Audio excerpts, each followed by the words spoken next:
國際上繼來看中東戰事上新的進度，這巴基斯坦是跳出來做公親，提出一個伊斯蘭馬巴德協議，協議停戰。另外，一方面，這美國總統川普也提出警告，講伊是上換，就是等到明仔載暗時8點，若是這伊朗唔答應，就要甲因的發電廠甲全部炸掉。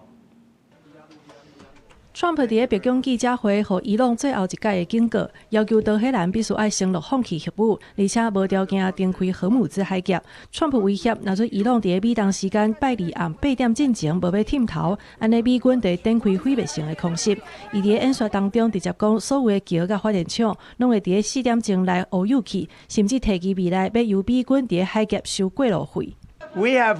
a plan because of the power of our military, where every bridge in Iran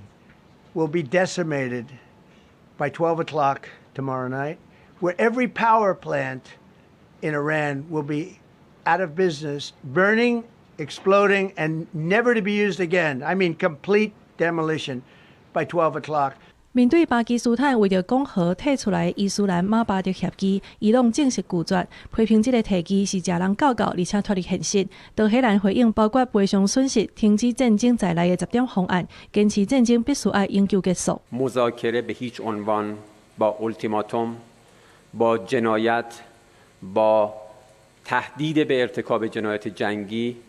美國國防部長赫格塞斯證實，拜登已經啟動大規模的空襲行動，而且警告拜登的攻勢會更較大，要讓伊朗為着拒絕協議付出大代價。針對川普威脅攻擊橋甲民用設施的言論，聯合國秘書長發言人大譴責，警告這是戰爭罪，而且明顯違反國際法。也毋過川普講毋免煩惱，也閣強調上帝支持美國的行動，也批評德國、日本甲南韓等盟友攏毋願支援。It would constitute violations of international law. And I think whether something is a crime or not a crime would have to be decided by a court. But